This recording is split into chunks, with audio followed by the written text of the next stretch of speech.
Riven stared at her. A mercenary did not work for free.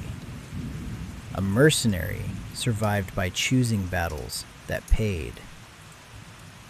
But a mercenary also survived by recognizing traps and by clawing their way out before the teeth closed.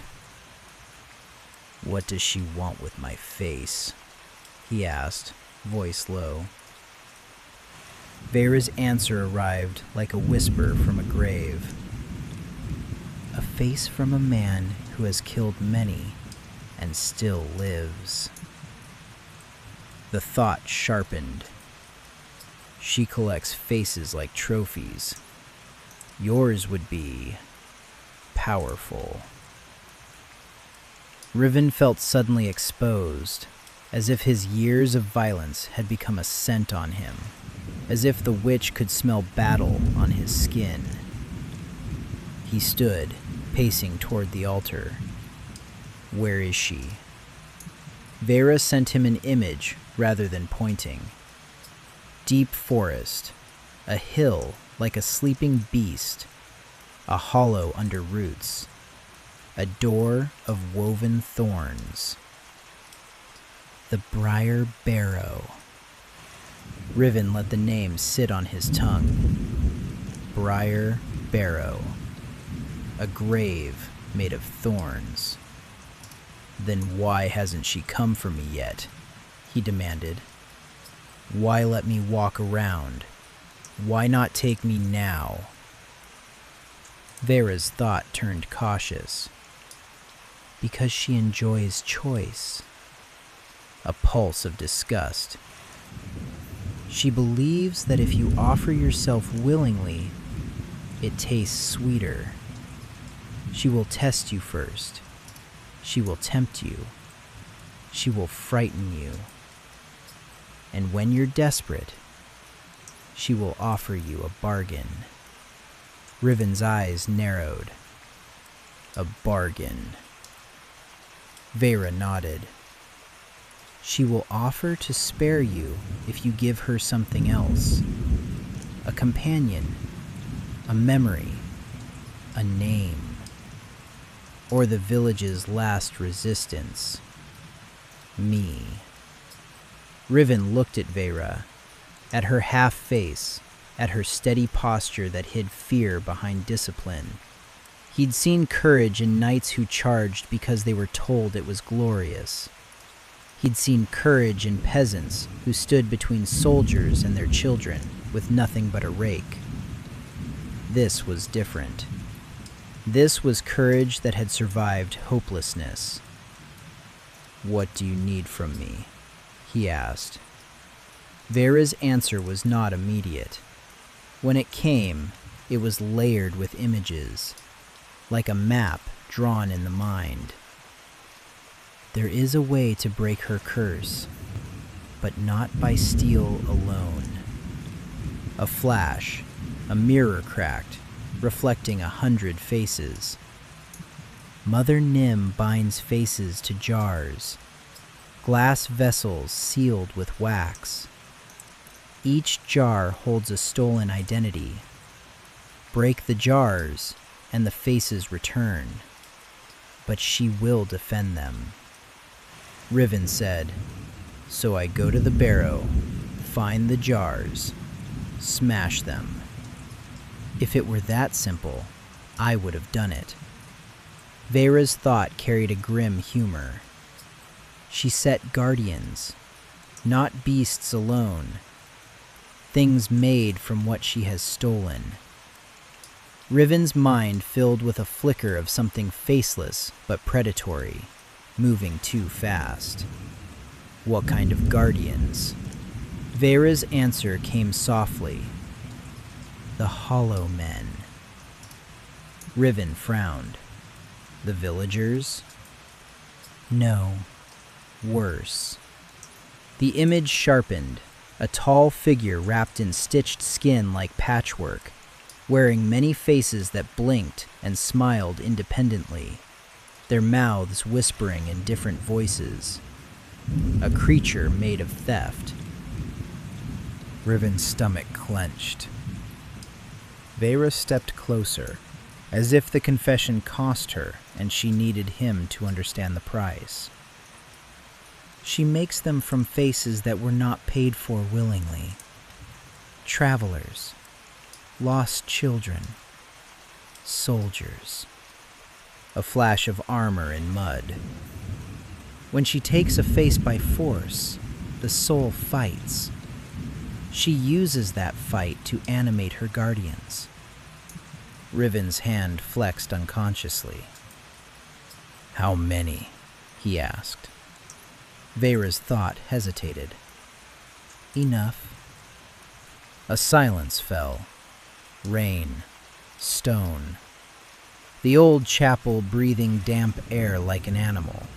Riven looked to the pews, imagining them filled with faceless villagers who once laughed, argued, prayed, kissed, sang.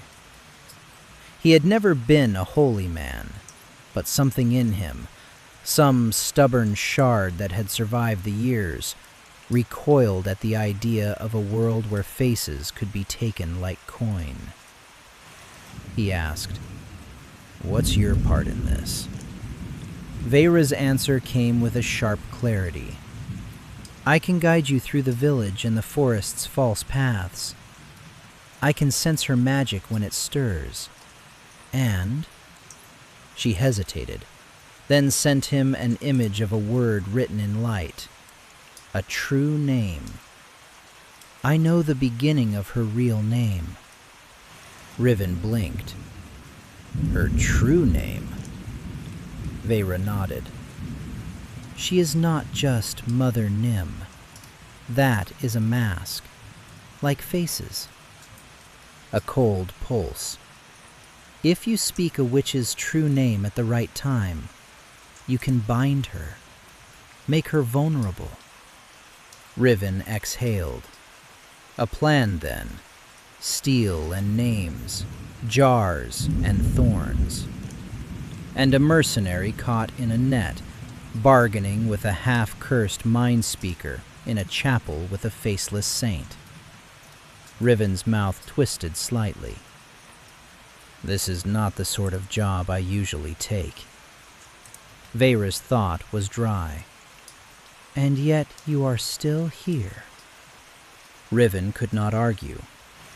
He asked, "If we succeed, if we break the jars, what happens to you?" Vera's mind went strangely quiet, as if she stepped into a room she did not like. "I do not know." Honest. "The curse did not fully take me, but it marked me. If the faces return, perhaps mine will finish forming. Or perhaps I will be torn between what I am and what the village tried to make me." Riven studied her. He could see fatigue in the way she held her shoulders, small tension lines, invisible to anyone not trained by years of watching men before they struck. He said, "You're afraid." Vera's hands clenched, then loosened. "Yes." A simple admission. "But I am more afraid of living like this forever." Outside, thunder rolled, distant and low. Riven nodded once. "All right," he said. "Show me where to start." Vera lifted her attention toward him. For the first time, something like hope flickered across the smoothness where her mouth should have been. Hope expressed not in a smile, but in the steadiness of her presence. "First, you must eat." Her thought carried an odd urgency. "Then you must sleep in the inn, and you must lock your door." Riven frowned. "Why?" Vera's reply came like a shadow sliding under a door. "Because tonight, Mother Nim will notice you properly." A pause. "And she will send a gift." "A gift?" he echoed. Vera's mind voice tightened. A face. Riven's blood chilled. Vera continued, the thought precise as a knife. She will offer you the first bargain, a borrowed face you can wear, so you may walk among the faceless without being stared at. It will feel like mercy. It will feel like safety. Riven's jaw hardened. And it's a trap. Yes, Vera's thought was fierce. If you accept it, even once, her curse will recognize you as willing, and then she can take what she wants without resistance.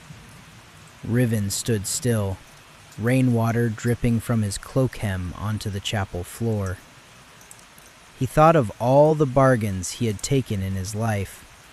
Coin for blood, survival for conscience, silence for peace. A borrowed face, a mask offered by a witch who collected masks. He looked at Vera. If I refuse, what happens? Vera's thought was grim. Then she will try another way. A pause. She will try fear. Riven's hand rested on his sword hilt, steady now. Let her, he said, and in that moment, the chapel's erased saint seemed to watch him with a blank smear of paint, as if even faceless holiness could still witness choice. Vera guided him out. The villagers on the green turned toward them as they emerged, blank canvases of skin tilting in silent attention. Riven felt their presence like pressure. He felt their lost identities like cold air on his skin. As he crossed toward the inn, one faceless child stepped slightly forward. Just a step. Then another. They did not approach him fully. Something held them back. But they gathered like moths drawn to a lantern. Riven kept his pace measured. He did not reach toward them. He did not pretend comfort. He had learned long ago that empty gestures were cruelty when you could not fulfill them. At the inn, the faceless innkeeper set a bowl of stew before him. The smell was rich. Root vegetables, salted meat, herbs. Riven stared at the bowl, then at the innkeeper's smooth face. How do you eat? He asked, unable to keep the question inside. The innkeeper did not answer. Instead, he lifted the bowl to his face. The stew vanished at the surface of his skin, absorbed as if the flesh itself drank. No mouth opened, no jaw moved. The liquid simply disappeared, leaving the bowl empty. Riven's stomach rolled. Vera's thought brushed his mind, gentler now. They still need nourishment. The curse provides a way, but it is humiliating. They cannot taste. They only endure. Riven swallowed and began to eat. He forced himself not to watch too much, not to let revulsion turn into useless panic. The stew tasted of salt and ash. He wondered if it was his imagination. When he finished, the innkeeper pointed toward a stairway. A room. Shelter. Riven climbed the stairs with Vera behind him. At the top, she paused. Lock the door. Her thought came again. Do not open it, no matter what you hear, no matter what voice calls your name. Riven's brows knit. She can mimic voices? Vera inclined her head. She has many faces. She has many voices. A pause. She has yours now too, if you let her hear it long enough. Riven went into the room. It was small. Straw mattress, rough table, a candle stub. He checked the window. Barred. He checked the door. Simple latch. He slid a chair beneath the handle for good measure. Then he sat on the mattress, sword across his knees, and listened to the rain. Minutes passed. The inn below made muffled sounds, footsteps, wood creaking. Then, even those faded, and the village became silent again, as if it had been carved from stone. Riven's eyelids felt heavy. Exhaustion crept up on him, soft-footed. He fought it. Mercenaries who slept when fear told them to wake up did not live long. The candle flame wavered. Then the air changed. Not colder, not warmer, just different. As if the room had gained one extra breath that did not belong. The candle flame bent sideways, pointing toward the door. Riven's grip tightened on his sword. A sound came from the hallway, soft, like bare feet on wood. Slow steps, unhurried. They stopped outside his door. Something scratched lightly, as if a fingernail traced the grain. Then a voice spoke. It was a woman's voice, old and young at once, like wind over reeds. Riven Mar, it said with intimate certainty. Mercenary, killer, survivor. Riven did not answer. The voice chuckled. Oh, hush. I do not blame you. I adore men who keep their mouths shut until it matters. Riven's throat tightened. The voice continued, sweet as fermented apples. I have a gift for you. Something slid under the door, a small object wrapped in cloth. The candle's light seemed to dim, as if afraid to look. Riven stared at the bundle. The voice outside the door hummed, almost like a lullaby. Open it, she coaxed. Just to see. You do not have to wear it. But you are curious, aren't you? That is why you came. Riven's jaw clenched. Curiosity had led him into more traps than greed ever did. He said nothing. The voice sighed, theatrically disappointed. Very well, I'll leave it there. A pause. But the village will not like you as you are. They will stare. They will gather. Their emptiness will press on you. And you, poor lonely swordsman, will want relief. Riven's knuckles whitened on his sword hilt. And when you want relief, the voice whispered, you will remember my gift. The footsteps retreated. The hallway fell silent.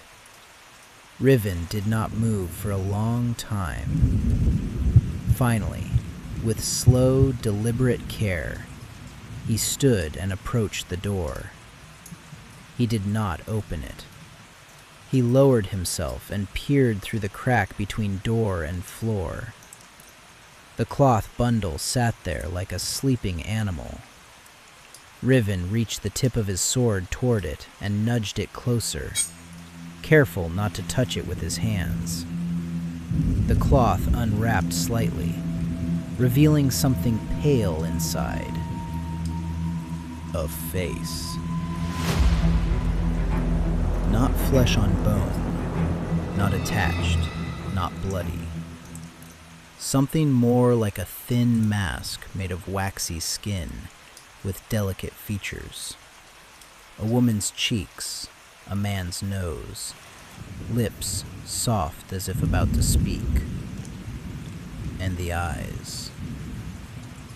The eyes were closed, lashes resting like fine shadows. Riven's stomach clenched so hard it hurt. He shoved the bundle back away with the sword tip, as though distance could unmake it. He backed up, breathing shallowly. Vera's warning echoed. If you accept it, even once. Riven sat again, sword across his knees, and stared at the door until his eyes burned. He did not sleep. And somewhere in the village below, a faceless crowd stood in the rain, turning their smooth faces toward the inn, as if listening to a song only they could hear. And so Riven Mar sits in the dark, with a witch's gift at his door, and a borrowed face waiting to be worn. He refused the first bargain, but Mother Nim is patient, and the Briar Barrow still waits. Will Riven find the jars? Will he speak the witch's true name? Or will his face join the others, stolen and stored forever? Hey guys, sorry for the late upload. Some personal stuff go on in life and such, you know the dealio. Appreciate your guys' support, so please continue to like, comment, and subscribe. Most importantly, hit that notification bell as well to keep updated with the channel. Also, my Instagram link is down below. Give it a follow. Oftentimes post other content-related stuff there too as well.